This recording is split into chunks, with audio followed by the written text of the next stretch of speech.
On this episode of the DCeric Show, we go back to 1999 with Crash Team Racing for the Sony Playstation. When this game was released, I just had to get it. Though I don't remember what year I got it, I do own the original copy, not the greatest hits version. However, when I got this game, I got really excited, and in no time, I was hooked into it. Back in 1996 to 1999, Naughty Dog owned the rights to produce Crash Bandicoot games.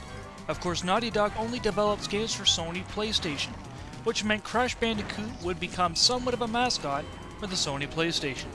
Of course, this would be the last game Naughty Dog would develop in the Crash Bandicoot series. This ended Crash Bandicoot as a mascot for the Sony Playstation. Nintendo released Mario Kart 64 3 years earlier, and Sony was thinking of a similar game that would fairly compete against its competitor, and it did fairly well. What I enjoy about Crash Team Racing compared to Mario Kart 64 was its speed, with adding a power slide which would give you an extra boost of turbo. The game also includes a mass load of weapons which will help you battle to get to first place. They include homing missiles, bombs, potions, turbos, and a blue globe.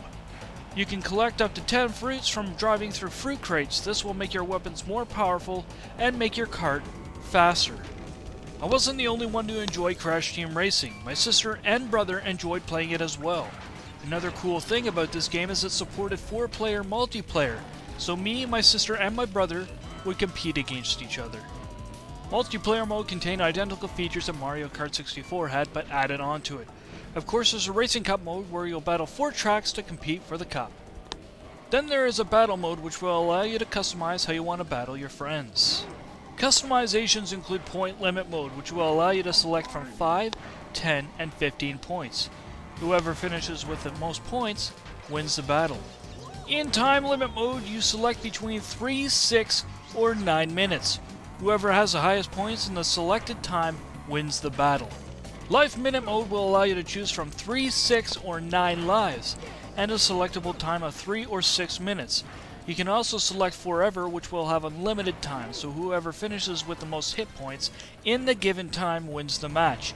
Of course, if Forever was selected, it's the last man standing that wins the race. The game didn't just have a multiplayer mode, but it had many other modes to enjoy, including single-player modes like Time Trial, Adventure, and Arcade. In Arcade mode, you play against the CPU in single race or cup races. You can race alone or have a friend to compete against you, along with other CPU racers. The Adventure mode holds the main story in the game and holds many different types of challenges in which will have you unlock hidden content in the game. In Adventure mode, there is many challenges to battle, including normal races where you battle to get to first place. There is also relic races where you race by yourself to beat the lowest time by breaking time crates, which will freeze the clock. If you collect all the time crates, the clock will be reduced by 10 seconds at the end of the race. My favorite challenge in Adventure mode is the CTR challenge, where it scatters the letters C, T, and R through random tracks in the game. You must finish first place and collect each letter to obtain a CTR token. There is also special bonus challenges where you have to collect a massive amount of items to beat the level. Of course, what is a game without a boss battle? Boss battles are unlocked when you collect 4 trophies from normal races. In boss battles, each boss will have its own weapon which will be thrown behind them to stop you from winning the race.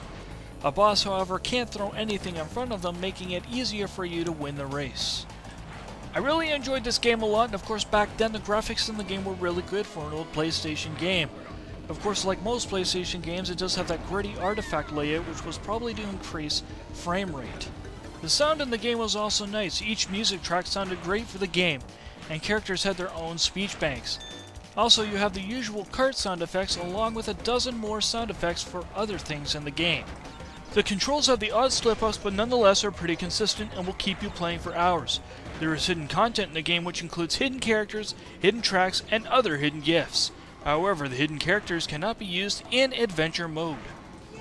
Well, I guess I've come to the end of the show. There's a lot of Mario Kart clones out there and some simply just can't compete. Well, Crash Team Racing was a one-kart game that could compete, and I really enjoyed it as a kid. Every now and then I still pop it in so I can get the same old fun I got when I was a child. You can pick up your copy of Crash Team Racing for PlayStation on eBay or your local game shop. If you own a PS3, you can purchase a copy of Crash Team Racing from the PSN store.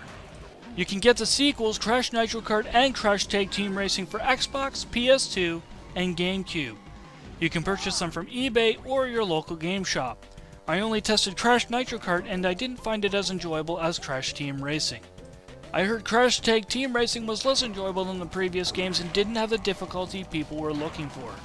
I hope you enjoyed this episode and come back to see another game I couldn't keep my hands off of.